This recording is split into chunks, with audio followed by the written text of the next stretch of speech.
दोस्तों, आपका स्वागत है अपने YouTube channel bright future student classes में। और हमारे कुछ स्टूडेंट्स कह रहे थे कि सर यूपी टेट का आप कक्षा 3, 4 और 5 का पर्यावरण तैयार करवा दीजिए, जिससे कि यूपी टेट की परीक्षाएं आने वाली हैं जो कि 28 नवंबर को हैं, तो इसकी कुछ तैयारी हो जाए। तो इसीलिए हमने सोचा कि चलो कक्षा 3, 4 और 5 की हम पर्यावरण अध्ययन कंप्लीट करवा देते हैं, वो भी केवल और केवल 4 वीडियो में। तो दोस्तों, कक्षा 3 में हमने जो पर्यावरण अध्ययन का अध्ययन किया, उसमें हमने पाया कि कक्षा 3 से क्वेश्चन ना के बराबर आते हैं। यूपी टेट में जो क्वेश्चन आपके आते हैं लगभग 30 क्वेश्चन में से 20 जो क्वेश्चन आते हैं वो आपके कक्षा 4 की पर्यावरण अध्ययन से और कक्षा 5 की पर्यावरण अध्ययन से आते हैं। तो हम इसको अच्छी तरीके से पढ़ लेंगे, जिससे कि कम से कम 15 या 20 क्वेश्चन हमारे कंप्लीट हो जाएंगे। तो दोस्तों, और ये ना केवल यूपी टेट बल्कि हर एग्जाम के लिए बहुत ही इंपॉर्टेंट है। तो इसीलिए देर ना करते हुए हम स्टार्ट करते हैं कक्षा 4 की पर्यावरण अध्ययन। इसको लगभग 2 पार्टों में बनाएंगे हम, क्योंकि अगर एक पार्ट बनाएंगे तो बहुत बड़ा हो जाएगा, इसीलिए हम इसको 2 पार्ट बनाएंगे। और इसी प्रकार से कक्षा 5 को भी हम 2 पार्टों में केवल डिवाइड कर देंगे, यानी कक्षा 4 की जो पर्यावरण अध्ययन है केवल 2 पार्ट में आपको देखने को मिलेगी, और कक्षा 5 की पर्यावरण अध्ययन भी आपको 2 पार्ट में देखने को मिलेगी। क्योंकि आज तारीख हो गई है 18 नवंबर और आपका 28 नवंबर को पेपर है, यानी केवल 10 दिन बचे हुए हैं। तो इसमें हम आपको ये पर्यावरण अध्ययन आपकी कंप्लीट करवा देंगे। दोस्तों, अगर आप पहली बार हमारे चैनल पर विजिट कर रहे हैं तो प्लीज़ मेरे चैनल को सब्सक्राइब कर लीजिए। यहाँ पर आपको क्लास नर्सरी से लेकर के 12th तक, इसके अतिरिक्त जो कॉम्पिटिटिव एग्ज़ाम है उनकी भी आपको यहाँ पर जो सब्जेक्ट है, टॉपिक है, वो देखने को मिलेंगे। दोस्तों, देर न करते हुए प्रारंभ करते हैं पर्यावरण अध्ययन। अब इसमें पर्यावरण अध्ययन में क्या है दोस्तों, पहला जो है वो है हमारी पहचान हमारा परिवार। जो पहला लेसन है पर्यावरण अध्ययन कक्षा 4 का, वो हमारी पहचान हमारा परिवार। अब इसमें से ये हमारे पास बुक है पर्यावरण अध्ययन की, ये देख लीजिए, कक्षा 4 की। और इस बुक में जो पहला लेसन है ये है हमारी पहचान और हमारा परिवार। अब इसमें क्या दिया है, इसमें अंकिता, सायरा और निगार के माध्यम से बताया गया, परिवार के बारे में बताया गया। तो इसमें अधिकतर जो क्वेश्चन पूछा जाता है वो क्वेश्चन पूछा जाता है कि जो परिवार कितने प्रकार के होते हैं, परिवार कितने प्रकार के, और एक क्वेश्चन अधिकतर आता है परिवार कितने प्रकार के होते हैं। तो दोस्तों, ये पहले पार्ट में एक क्वेश्चन आता है, उसका आंसर है परिवार 2 प्रकार के होते हैं, जो आपको पता होगा। एक तो होता है एकांकी परिवार, एक होता है संयुक्त परिवार। एकांकी परिवार और दोस्तों संयुक्त परिवार। एकांकी परिवार वह परिवार होता है जिसमें माता पिता के अतिरिक्त लगभग 2 बच्चे होते हैं, एक लड़का एक लड़की हो सकते हैं। संयुक्त परिवार क्या होता है, संयुक्त परिवार वह परिवार होता है जिसमें 4 से अधिक लोग होते हैं। कितने दोस्तों, 4 से अधिक लोग होते हैं। उसमें चाचा चाची, दादा दादी, मम्मी पापा, ये सभी लोग आ जाते हैं, तो वो संयुक्त परिवार कहलाता है। तो दोस्तों, पहले पार्ट से केवल आपका यही क्वेश्चन आता है। अब चलते हैं दूसरे पार्ट की ओर। सब आपको हम केवल शॉर्ट में समझाएंगे, जो कि आपके एग्जाम में आता है वही बताया जाएगा आपको, ठीक है दोस्तों। तो यहाँ पर देखेंगे पार्ट 2 में क्या है, स्थानीय पेशे एवं व्यवसाय। ये दूसरा लेसन है हमारा, स्थानीय पेशे और व्यवसाय। दिखा दें आपको, ये है लेसन 2, स्थानीय पेशे और व्यवसाय। ये दोस्तों, अब इस पार्ट में क्या क्या बताया गया है, इस पार्ट में बताया गया है कि मिट्टी के कलाकार, दर्जी, किसान, लोहार, राजगीर, डॉक्टर, ये सभी इसमें बताए गए हैं। सफाई कर्मी, इन सभी के बारे में इसमें बताया गया है। तो दोस्तों, यहाँ पर जो सबसे ज्यादा क्वेश्चन आता है वो क्वेश्चन आता है कि औजार और उपकरण और इनका प्रयोग कौन कौन सा होता है। ये अधिकतर क्वेश्चन पूछा जाता है, तो यहाँ पर हमने शॉर्ट में लिख दिया है। दोस्तों देखेंगे, जो स्टेथोस्कोप होता है, जिसको हम ऐसे नॉर्मली भाषा में आला कहते हैं। आले का जो प्रयोग किया जाता है, डॉक्टर साहब जो आले का प्रयोग करते हैं वो दिल की धड़कन मापने के लिए किया जाता है। किसके लिए दोस्तों किया जाता है? दिल की धड़कन मापने के लिए स्टेथोस्कोप का प्रयोग किया जाता है। याद रखना, एक क्वेश्चन बहुत आता है कि स्टेथोस्कोप का प्रयोग यानी आले का प्रयोग किसके लिए किया जाता है? दिल की धड़कन मापने के लिए किया जाता है। दूसरा क्वेश्चन, स्फिग्मोमेनोमीटर जो होता है, इसको कहते हैं जो जिससे बीपी मापा जाता है। क्या मापा जाता है दोस्तों? बीपी मापा जाता है, यानी रक्तचाप मापने के लिए जो प्रयोग किया जाता है वो किसका प्रयोग किया जाता है? स्फिग्मोमेनोमीटर का प्रयोग किया जाता है। तो याद रखना, ये दोनों क्वेश्चन दोस्तों बहुत ही इंपॉर्टेंट, जो कि आपकी कक्षा 4 की पर्यावरण अध्ययन की किताब में है। तीसरा देखेंगे थर्मामीटर। थर्मामीटर आप सभी को पता है कि जो थर्मामीटर डॉक्टर साहब यूज करते हैं कि तापमान या बुखार मापने के लिए, तो शरीर का तापमान मापने के लिए जो प्रयोग किया जाता है वो थर्मामीटर का प्रयोग किया जाता है दोस्तों। एक और है सिस्मोग्राफ। आपने सुना होगा सिस्मोग्राफ, बहुत आता है। तो जो सिस्मोग्राफ होता है वो सिस्मोग्राफ का यूज किया था भूकंप की तीव्रता मापने के लिए। दोस्तों किसके लिए? भूकंप की तीव्रता मापने के लिए सिस्मोग्राफ का प्रयोग किया जाता है। जो इसकी तीव्रता मापी जाती है रिएक्टर स्केल में मापी जाती है। कौन सी स्केल है दोस्तों? रिएक्टर स्केल में इसकी तीव्रता को मापा जाता है। चौथा जो है वो है बैरोमीटर। क्या है दोस्तों? बैरोमीटर। अब बैरोमीटर से क्या मापा जाता है? तो बैरोमीटर से जो मापा जाता है वायु दाब मापने का यंत्र है, जिससे वायु दाब मापा जाता है। क्या दोस्तों माना जाता है? वायु दाब।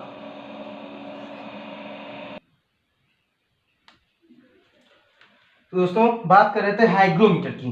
बहुत इंपॉर्टेंट क्वेश्चन है हाइड्रोमीटर। हाइड्रोमीटर क्या होता है? देखो, दो क्वेश्चन अधिकतर आते हैं जो कि कंफ्यूजन क्रिएट करने वाले क्वेश्चन हैं। पहला क्वेश्चन है हाइड्रोमीटर, दूसरा है हाइग्रोमीटर। दोनों को हमने साथ में दिया है दोस्तों। एक होता है हाइड्रोमीटर। क्या होता है? हाइड्रोमीटर। हाइड्रोमीटर में क्या होता है? जो द्रवों का घनत्व है ये डेंसिटी से मापी जाती है। जो द्रवों का घनत्व है उसकी जो माप की जाती है, यानी जो द्रव है कितना आकार घेर रहे हैं। डेंसिटी में घनत्व क्या होता है? कितना आकार वो घेर रहे हैं। और तो इसको जो है हाइड्रोमीटर से मापा जाता है। अगर हाइग्रोमीटर की बात की जाए दोस्तों, ड्रो यहां पर ड्रो है दोस्तों, ड्रो और ग्रो। तो जो हाइग्रोमीटर है इससे वायुमंडल में जो आर्द्रता होती है, जो नमी होती है, आर्द्रता मीन्स जो नमी, जो वायुमंडल में नमी होती है उसको मापने का काम किया जाता है। किसके द्वारा? हाइग्रोमीटर के द्वारा। अमीटर क्या होता है? अमीटर जो होता है वो विद्युत धारा को मापने के लिए प्रयोग में लाया जाता है। तो दोस्तों ये हो गए पार्ट 2 तक हमारी पहचान। पहला पार्ट, दूसरा स्थानीय पेशे, बहुत इंपॉर्टेंट है ये। अब इसके बाद में पार्ट 3 के बारे में बात करेंगे दोस्तों।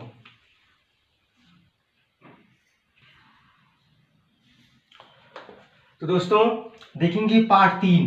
पार्ट 3 में क्या है? पर्यावरण अध्ययन। जो कक्षा 4 का पर्यावरण अध्ययन है उसमें पार्ट 3 जो है वो है कैसे बने घर। कौन सा दोस्तों पार्ट है? कैसे बने घर। इसमें क्या आता है? इसमें केवल 2 क्वेश्चन आते हैं।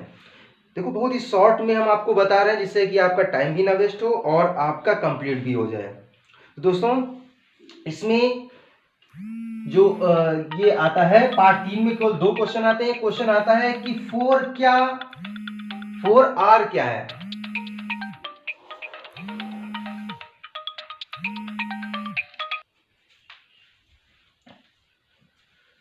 दोस्तों देखेंगे 4R क्या है।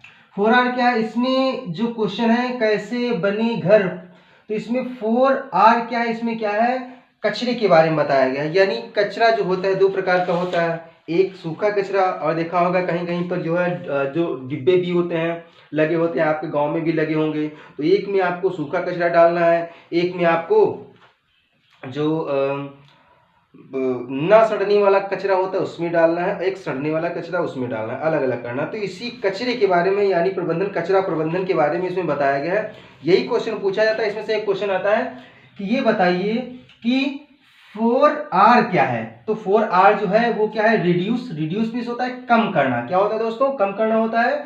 तो 4R यही है कि रिड्यूस, रिफ्यूज, रीयूज और रिसाइकिल। ये कचरा प्रबंधन प्रणाली का एक मंत्र है जिसमें आपको रिड्यूस करना यानी कम से कम कचरा करना, सबसे पहली बात ये बताया गया। दूसरा बताया गया कि रिफ्यूज, यानी यदि आप कहीं पर बाजार में जाते हो तो वहां पर आप अपना थैला स्वयं लेकर जाएं, वहां पर लोगों से पॉलिथीन ना मांगे। तो इसी को कहते हैं यानी मना करना। आप पॉलिथीन को मना कर देंगे कि हमें पॉलिथीन की जरूरत नहीं है, हम अपना बैग स्वयं लेकर आए हैं।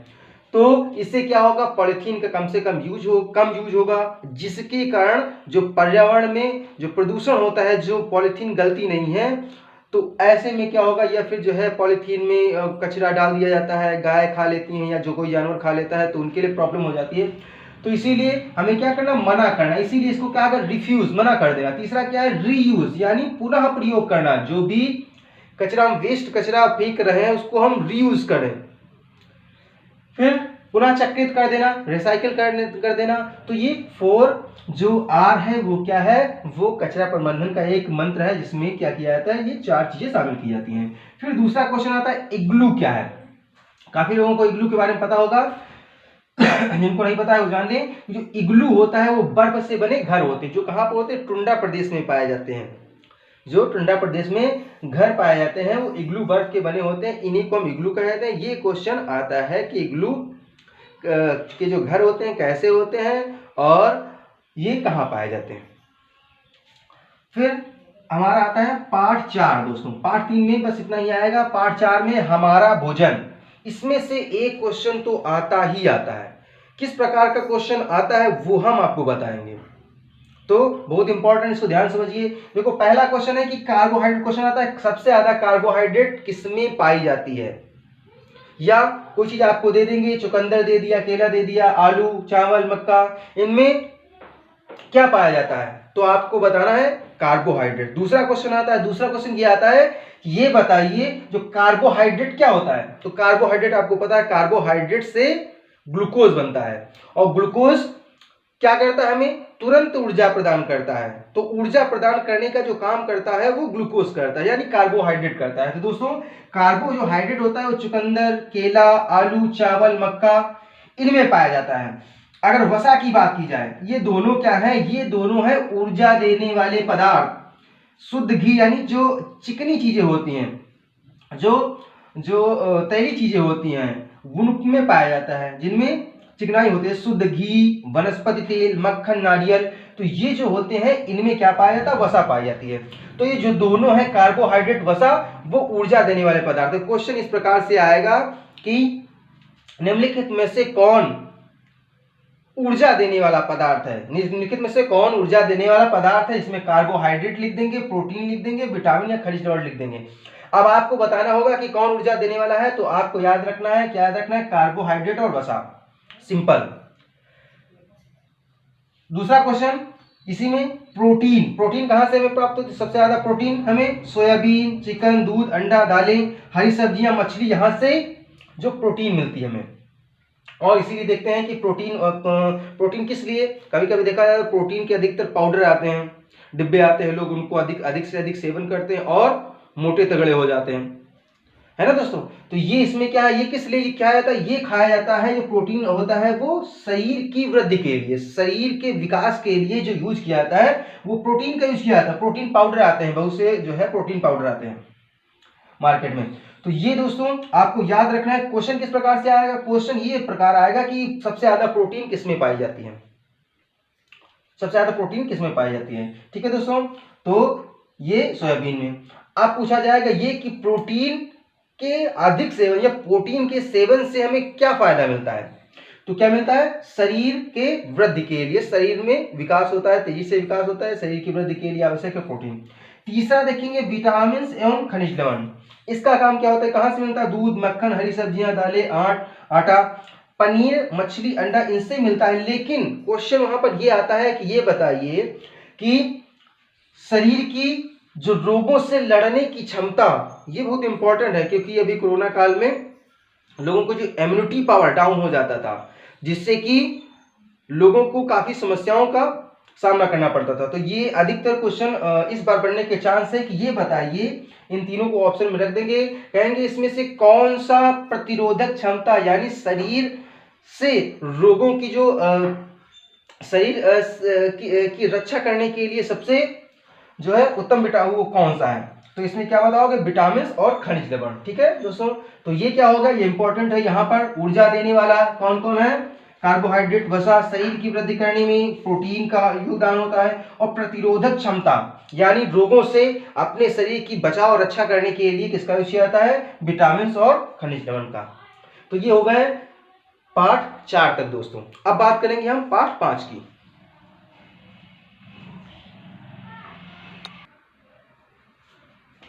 दोस्तों पार्ट 5 देखेंगे। पार्ट 5 जो है वो है खेतों से बाजार तक।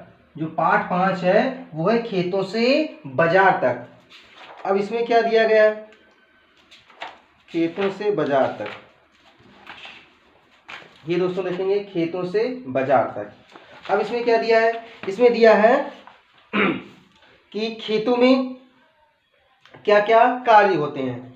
खेतों में जैसे खेतों की बुआई में बीज बोना, फसल की सिंचाई, खरपतवार नाशक डालना, फसल को काटना, तैयार करना, मारना। तो इस प्रकार के इसमें सारे कार्य दिए हुए हैं। किस प्रकार से खेतों से जो अनाज है उसको मंडी तक पहुंचाया जाता है, धान की कटाई की जाती है, मशीन द्वारा जो गेहूं की जो कटाई या मड़ाई की जाती है, इसे थ्रेशरिंग जो कहा जाता है। अगर भूसा से जो गेहूं और भूसे को अलग किया जाता है, तो इसके बारे में इसमें बताया गया है। इसमें लेकिन सबसे इम्पोर्टेंट क्या है, तो जो इम्पोर्टेंट है वो दोस्तों हम बता रहे हैं आपको। इसमें यह है कि प्याज में क्वेश्चन आता है, प्याज में कौन सा विटामिन पाया जाता है। दोस्तों क्वेश्चन आता है अधिकतर, तो प्याज में कौन सा विटामिन पाया जाता है, तो याद रखना विटामिन सी। वैसे तो खट्टे पदार्थों में विटामिन सी पाया जाता है, लेकिन प्याज में भी कौन सा विटामिन पाया जाता है दोस्तों, सी, विटामिन सी पाया जाता है। इसके साथ साथ में फास्फोरस भी पाया जाता है। 2 चीजें पाई जाती हैं प्याज में। इंपॉर्टेंट है, ये पार्ट 5 का इंपॉर्टेंट क्वेश्चन है, तो इसको याद रखेंगे। फिर क्वेश्चन जो अधिकतर आता है वो आता है रबी, खरीफ और जायद की फसलें कब इनकी बुआई की जाती है, कौन कौन सी फसल। एक क्वेश्चन तो इसका आता ही आता है, हर बार एक क्वेश्चन आता है, 1 मार्क्स इसके हर बार एक क्वेश्चन आता है। अब इसमें क्या कहा गया, रबी की फसल की बुआई कब की जाती है। पहला क्वेश्चन, रबी की फसल की बुआई कब की जाती है, तो अक्टूबर नवंबर माह से लेकर के जो मार्च तक जो फसल होती है वो रबी की फसल कहलाती है, जो कि इस समय चल रहा है, बुआई चल रही है। किस चीज की बुआई चल रही है, अब इस समय कौन सा क्या बोया जा रहा है, तो नवंबर महीने में जौ बोया जाता है, गेहूं बोया जाता है, चना, मटर, सरसों, अलसी। ये जो फसलें हैं वो ठंडक के समय यानी रबी की ठंडक के समय बोई जाती हैं। तो दूसरा क्या है, खरीफ की फसल। अब खरीफ क्या होता है, खरीफ की जो फसल होती है जुलाई अगस्त से लेकर के अक्टूबर महीने तक बोई जाती है, यानी जुलाई अगस्त में बोई जाती है और अक्टूबर महीने में काट ली जाती है। इसमें क्या क्या है, इसमें अभी जो कट चुके हैं, क्या कट चुका है, धान कट चुका है, यानी चावल, ज्वार, मक्का तैयार हो गया है, बाजरा तैयार हो गया है, सोयाबीन, ये जो है ये फसल खरीफ की फसल है। जायद की फसलें नगदी फसलें भी इन्हें कहा जाता है, जायद की फसलों को नगदी फसल भी कहा जाता है, क्योंकि इनमें जो पैसा होता है नगद रूप में मिलता है। जैसे ये मार्च अप्रैल में बोई जाएंगी और जून या जुलाई तक इनको काट लिया जाता है। इसमें क्या होता है, जैसे ककड़ी, गर्मियों में देखो ककड़ी खाने को मिलती है, खीरा, खरबूजा, तरबूज, मूंग, ये सभी जायद की फसलें होती हैं। और ये जो फसलें होती हैं वो कौन सी, नगदी फसलें दोस्तों। तो ये इसमें से एक क्वेश्चन हर बार पूछा जाता है, पूछ लेंगे कि बताइए चावल रबी की फसल है या खरीफ की है। ज्वार, मक्का से अधिकतर क्वेश्चन आता है कि मक्का किस प्रकार की फसल है, कौन से किस प्रकार की है, रबी है, खरीफ है, जायद है। ठीक है, तो ये दोस्तों आपको याद कर लेना है। पार्ट 6 देखेंगे। 6 पार्ट में क्या बताया गया, जीव जंतुओं की उपयोगिता। जीव जंतुओं की उपयोगिता, इसमें से लगभग जितना हम आपको पढ़ा रहे हैं लगभग हर चैप्टर से, हर टॉपिक से एक क्वेश्चन आएगा। तो टोटल लगभग 30 क्वेश्चन होते हैं पर्यावरण अध्ययन के, जिसमें से 20 क्वेश्चन आपको कक्षा 4 और 5 की बुक में से ही मिलेंगे दोस्तों। फिर देखेंगे आगे जीव जंतुओं की उपयोगिता। इसमें क्या क्वेश्चन आता है, इसमें सिंपल सा क्वेश्चन आता है, मधुमक्खी जो टॉपिक है हमारा वो टॉपिक है मीठा शहद। मीठा शहद, इस टॉपिक से एक क्वेश्चन आता है, तो देख लेंगे इसको। इसमें क्वेश्चन होता है मधुमक्खी कितनी प्रकार की होती हैं। तो मधुमक्खियां जो होती हैं वो 3 प्रकार की होती हैं। कौन कौन सी मधुमक्खियां होती हैं, जैसे कि अपने परिवार में ही ले लीजिए तो 3 प्रकार के लोग होते हैं। परिवार में 3 प्रकार के लोग, इसी प्रकार से मधुमक्खियों में 3 श्रेणियां होती हैं। पहली श्रेणी में रानी मधुमक्खी आती है। कौन सी मधुमक्खी, रानी। अब क्वेश्चन आता है रानी मधुमक्खी की आयु कितने वर्ष तक होती है, कितने वर्ष तक जीवित रह सकती है, तो 3 वर्षों तक दोस्तों। रानी मधुमक्खी जो होती है 3 वर्ष तक जीवित रह सकती है। दूसरा जो प्रकार है वो नर मधुमक्खियां होती हैं। एक रानी, रानी यानी मॉम, मम्मी जी, और एक नर यानी हो गए पापा जी। और ये श्रमिक मधुमक्खियां, इसमें आ जाते हैं इनके बच्चे। अब इसमें क्या होता है, इनकी जो आयु होती है वो 40 से लेकर 45 दिन तक होती है। यही सब काम करते हैं, श्रमिक मधुमक्खियां सब यही काम करते हैं। जैसे मम्मी पापा जब बूढ़े हो जाते हैं या जब काम नहीं कर पाते, बच्चे बड़े हो जाते हैं, तो देखा जाता है सब बच्चे काम करते हैं, लड़के काम करना प्रारंभ करते हैं। वही काम इसमें श्रमिक मधुमक्खियां भी करती हैं।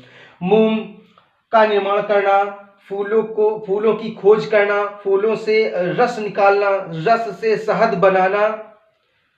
अगर कोई उनका घर बिगाड़ रहा है तो उसको काट खाना, एक साथ एकता में तो एकता के साथ में रहना।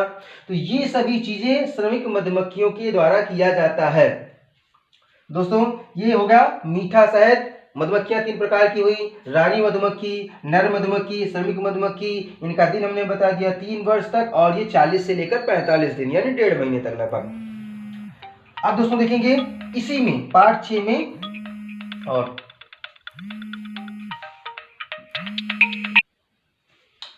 तो दोस्तों पार्ट जो 6 है उसमें जीव जंतुओं की उपयोगिता में हम देखेंगे जंतुओं का पालन और इसे क्या कहते हैं। इसमें से एक क्वेश्चन आता ही आता है, एक क्वेश्चन आएगा। तो दोस्तों इसको इंपॉर्टेंट है, पढ़ लेते हैं। मधुमक्खी जो पालन होता है, मधुमक्खी के पालन को कहा जाता है एपीकल्चर। क्या कहा जाता है दोस्तों, एपीकल्चर। क्या बोला जाता है, एपीकल्चर। मधुमक्खी पालन को एपीकल्चर बोला जाता है। रेशम कीट पालन, जो रेशम कीट पालन है उसको हम सेरीकल्चर बोलेंगे। क्या बोलेंगे दोस्तों, सेरीकल्चर। मछली पालन को क्या बोलते हैं, पीसी कल्चर। क्या बोल देंगे, पीसी।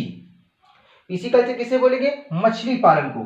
केचुआ पालन, दोस्तों केचुआ पालन को क्या, वर्मी कल्चर। अब केचुआ क्यों पाला जाता है, क्या जरूरत है केचुआ पालने की, तो केचुआ पालने की जरूरत इसलिए है कि जो कंपोस्ट, जो खाद बनाई जाती है, जो कि किसान भाइयों के लिए जो है अधिक से अधिक पैदावार करने के लिए जो कंपोस्ट खाद बनाई जाती है, वो केचुए को पाल करके उसको कंपोजिंग किया जाता है। तो ये वर्मी कल्चर कहलाता है दोस्तों। कुक्कुट पालन यानी मुर्गी पालन, इसका पालन क्या कहलाता है, पोल्ट्री कहलाता है। इसका पोल्ट्री फॉर्म में जो किया जाता है, जो पोल्ट्री कहा जाता है इसे। फल उत्पादन के को हम हार्टिकल्चर बोलेंगे। क्या बोलेंगे दोस्तों, हार्टिकल्चर। तो याद रखना, मधुमक्खी पालन को एपीकल्चर बोलेंगे, रेशम कीट पालन को सेरीकल्चर बोलेंगे, मछली पालन को पीसी कल्चर बोलेंगे, केचुआ पालन को वर्मी कल्चर, और कुक्कुट पालन को पोल्ट्री बोलेंगे, और फल उत्पादन को हार्टिकल्चर। इसमें से ही एक क्वेश्चन आता है और इस बार भी आ सकता है दोस्तों। तो ये पार्ट 6।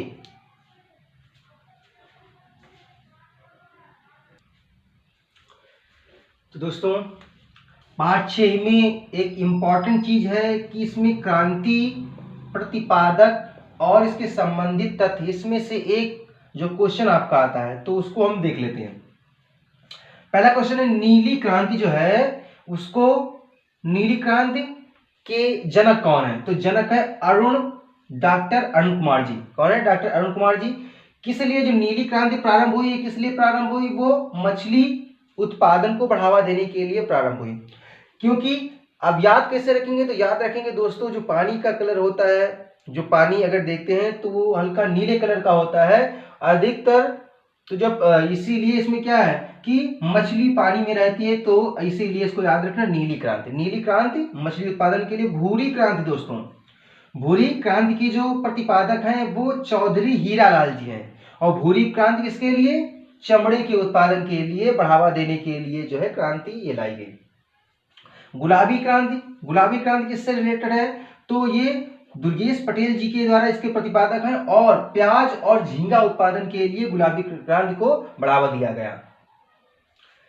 लाल जो क्रांति है वो विशाल तिवारी जी के द्वारा प्रारंभ की गई और टमाटर और मीट के उत्पादन को बढ़ावा देने के लिए ये क्रांति लाई गई। सिल्वर क्रांति को बढ़ावा दिया इंदिरा गांधी जी ने, जो कि स्पेशली अंडा और पोल्ट्री फार्म को बढ़ावा देने के लिए सिल्वर क्रांति जो है भारत में प्रतिपादित की गई। हरित क्रांति जो कि बहुत इंपॉर्टेंट है, हर बार एक क्वेश्चन आता है कि हरित क्रांति के जनक भारत में और विश्व में कौन है? तो भारत में दोस्तों याद रखेंगे कौन है? एस स्वामीनाथन। भारत में एस स्वामीनाथन जी हरित क्रांति के जनक हैं। और विश्व में बात करेंगे तो नॉर्मन जो बोरलॉग जी हैं वो विश्व के जो हरित क्रांति के जनक माने जाते हैं। इसमें क्या किया गया, जो हरी फसलें हैं उनको बढ़ावा दिया गया। जैसे अनाज में से अनाज, कोई भी अनाज हो, गेहूं, जौ, चावल, मक्का, ज्वार, बाजरा, सभी को बढ़ावा दिया गया। श्वेत क्रांति वर्गीस कुरियन के द्वारा प्रारंभ किया गया, जो कि दूध या डेयरी उत्पादन के लिए जो प्रारंभ की गई। पीली क्रांति को तिलहन में मतलब क्या होता है, यानी तेल से संबंधित जितनी भी फसलें हैं वो पीली क्रांति के माध्यम से उनको बढ़ावा दिया गया। इसमें सरसों और तिल, अलसी, इस प्रकार की सूरजमुखी है ना, तो ये इसको बढ़ावा देने के लिए पीली क्रांति को जोड़ दिया गया। केसर क्रांति उत्पादन के लिए किसमें, सौर ऊर्जा को बढ़ावा देने के लिए केसर क्रांति प्रारंभ की गई। दोस्तों ये इंपॉर्टेंट है, इसका आप स्क्रीनशॉट ले लीजिए, इसको आप अवश्य याद कीजिए क्योंकि इससे क्वेश्चन आना ही आना है। तो आप देख रहे हैं, इसको आप स्क्रीनशॉट ले लीजिए। फिर आगे जो एक पार्ट इसमें और शामिल किया गया उसको पढ़ा देते हैं, फिर उसके बाद में दूसरे चैप्टर में आपको पढ़ाएंगे।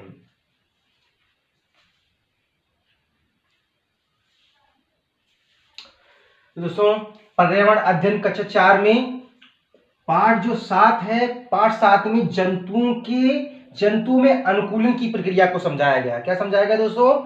जंतुओं में अनुकूलन की प्रक्रिया को समझाया गया। अब इसमें है क्या, इसमें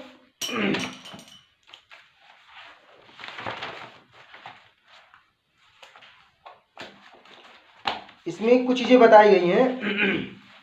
सबसे पहले बताया गया है कि मछलियां सांस कहां से लेती। क्वेश्चन इस प्रकार से आता है कि मछलियां सांस कहां से लेती हैं? तो वो जो सांस लेती हैं वो गलफड़ों से लेती हैं। अब गलफड़ों से सांस क्या, वो बार बार, एक क्वेश्चन और आता है कि मछलियां बार बार पानी को अंदर क्यों ले जाती हैं?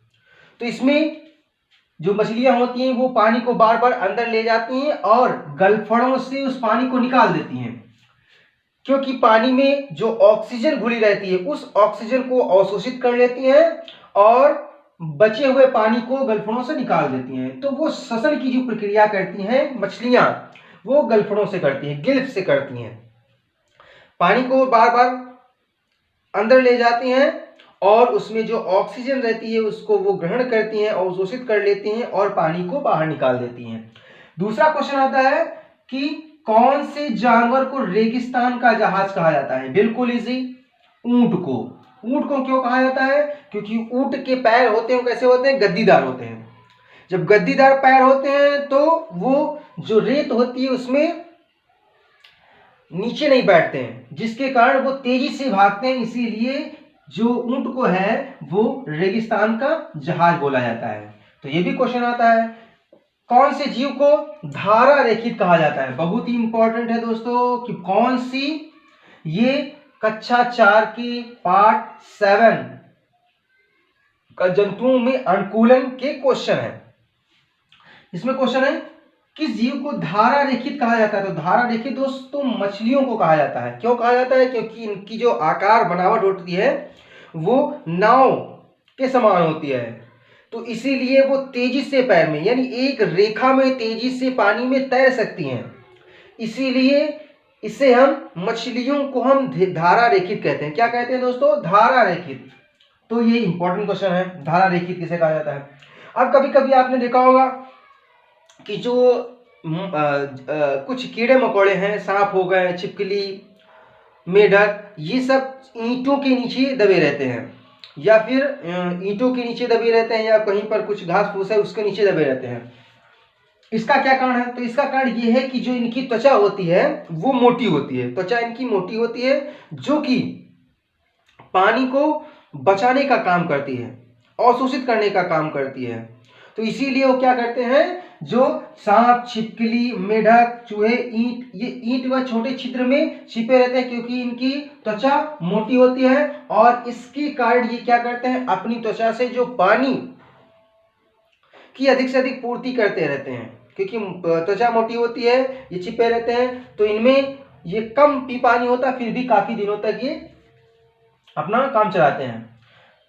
फिर क्वेश्चन है, ऊंट के जो कुबड़ होता है दोस्तों, जो ऊंट का कुबड़ होता है उसमें क्या संचित होता है, ये क्वेश्चन आता है। तो क्या संचित होता है, इसमें वसा होती है। क्या होती है? वसा, जिसके कारण जो ऊंट होते हैं, वसा में क्या होता है, वसा में क्या होता है, वसा में ऊर्जा होती है। तो अपने इसीलिए जो ऊंट होते हैं उसमें वसा होती है इनके कुबड़ में, इसीलिए वो महीने, 1.5 महीने, 2 महीने तक पानी नहीं पीते हैं, और उसी में वो संचित अपना काम चलाते रहते हैं। फिर हमारा पाठ आ गया 8। इसमें क्या दिया, पौधों की भाग और उनके कार्यों के बारे में बताया गया। पाठ 8 में किसके बारे में दोस्तों बताया गया है, पौधों के भाग और उनके कार्य। तो पहला क्वेश्चन उसमें आता है, पौधों के कितने भाग होते हैं। तो पौधों के स्पेशली 3 भाग होते हैं, एक होता है जड़, एक होता है तना, एक होता है पत्ती। जड़, तना, पत्ती।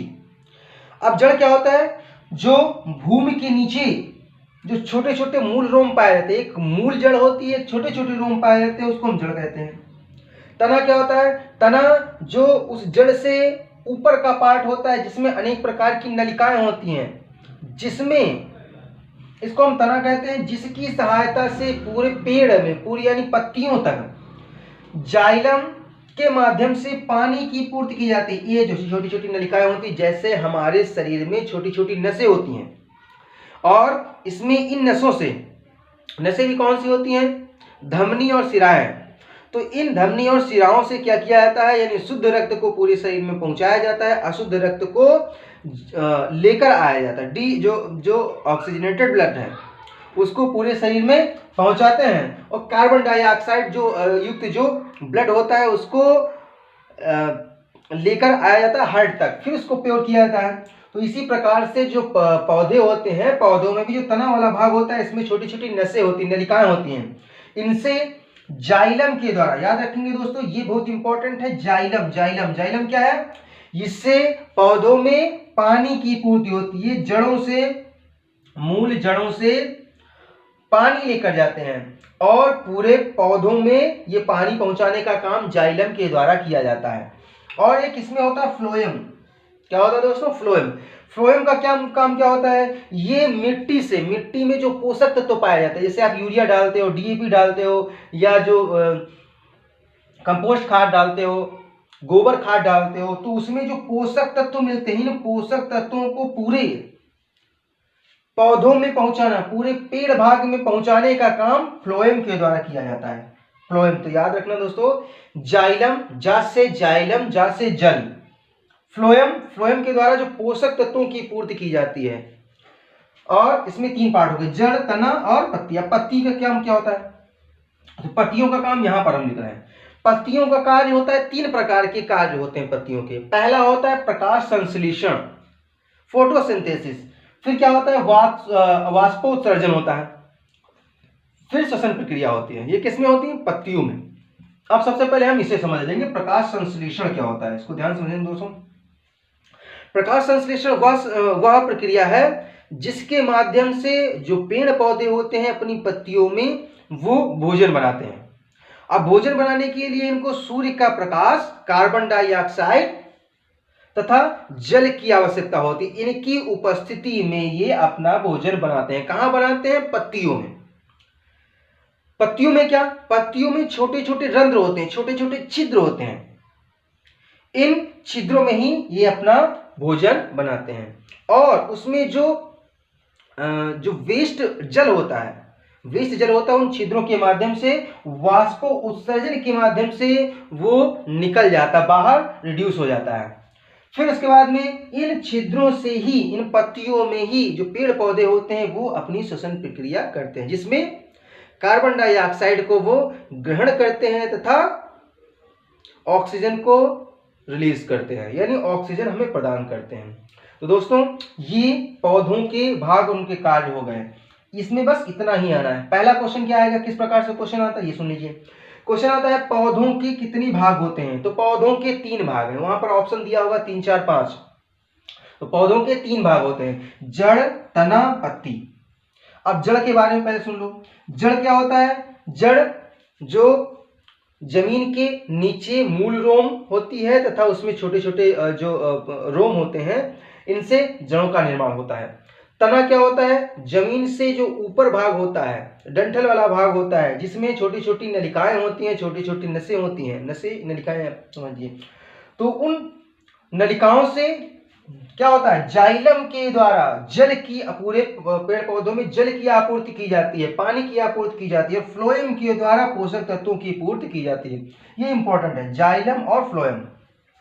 अब बात आई पत्ती की। पत्ती के कार्य हमने लिख दिया कि पत्ती के कितने कार्य हो, 3 कार्य। पत्तियों में 3 कार्य होते हैं। कौन कौन सा? प्रकाश संश्लेषण, वाष्पोत्सर्जन और श्वसन क्रिया। ये 3 काम पत्तियों में होते हैं। पत्तियों में छोटे छोटे रंध्र होते हैं और इन रंध्रों में ही पौधों के द्वारा प्रकाश संश्लेषण की प्रक्रिया होती है। ये कार्बन डाइऑक्साइड को अपने अंदर ग्रहण करते हैं सूर्य की उपस्थिति में, और वो मूल रूम से जाइलम के द्वारा जल पहुंचाते हैं। वहां पर पत्तियों में उनका खाना बनता है, भोजन बनता है, और ये प्रकाश संश्लेषण की प्रक्रिया चलती है। वाष्प उत्सर्जन क्या होता है? जब जिस प्रकार से आप भोजन को बनाते हैं तो उसमें देखते हैं वाष्प निकलती है, यानी कहने का अर्थ है भाप निकलती है।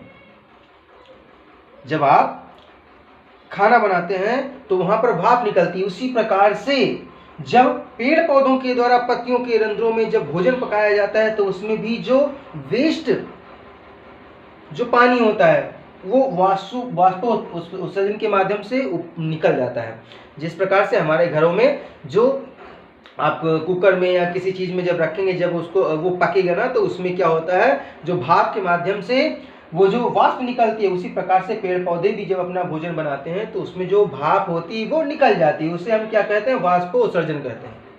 और श्वसन प्रक्रिया पत्तियों में होती है। तो ये कितना होगा दोस्तों? 8 पार्ट हो गए एक पार्ट में। हमने कहा था 2 पार्ट में आपको ये वीडियो मिलेगी, कंप्लीट वीडियो। तो 8 पार्ट हो गए। इसके बाद की जो पार्ट है वो हम दूसरे वीडियो में आपको प्रोवाइड कराएंगे। और आप इस वीडियो को लगभग 3 या 4 बार और से देखें। अगर आपने 3 या 4 बार ये वीडियो देख लिया तो मैं कंफर्म रूप से कह सकता हूं कि आपके लगभग 10 नंबर इसी पार्ट से नहीं जाएंगे। पर्यावरण अध्ययन से आपके टोटल 30 क्वेश्चन आते हैं। 30 में से लगभग 18 से लेकर के 20 क्वेश्चन आपके केवल कक्षा 4 और कक्षा 5 की किताब में से आएंगे। इससे ज़्यादा भी हो सकते हैं लेकिन इससे कम नहीं होंगे। दोस्तों इस वीडियो को अधिक से अधिक शेयर कीजिए। जो भी आपके पढ़ने वाले यानी टेट की तैयारी करने वाले हैं लोग, उनको आप अवश्य इसको भेजें, क्योंकि ये बहुत ही वैल्यूएबल वीडियो है, जिससे किसी न किसी का भला हो जाएगा। कुछ विद्यार्थियों ने, कुछ स्टूडेंट्स हमारे थे, उन्होंने मांग की थी कि सर कक्षा 4, 5 में पर्यावरण अध्ययन का एक शॉर्ट वीडियो हमको बना दीजिए, जिससे कि हमको यूपी टेट में कुछ सहायता मिल सके। इसीलिए हमने ये प्रयास किया है। आपको ये प्रयास कैसा लगा? अगर आपको प्रयास अच्छा लगा हो तो अवश्य लाइक और शेयर और हमारे चैनल को सब्सक्राइब कर लीजिए, क्योंकि अभी आने वाली वीडियो आप तक जिससे कि पहुंच जाए, क्योंकि इसमें कक्षा 4 का पर्यावरण अध्ययन फर्स्ट, सेकेंड, फिर कक्षा 5 का पर्यावरण अध्ययन, उसके बाद में हम मैथ के भी कुछ टॉपिक डालेंगे और इंग्लिश का भी आपको प्रोवाइड करा देंगे इन्हीं 10 दिनों में, जो इम्पोर्टेंट वो भी केवल 3-4 वीडियो में। दोस्तों इसको अधिक से अधिक शेयर कीजिए। बस वीडियो बहुत लंबा हो रहा है और नेक्स्ट पार्ट में हम देखेंगे इसके बचे हुए part. Thank you for watching.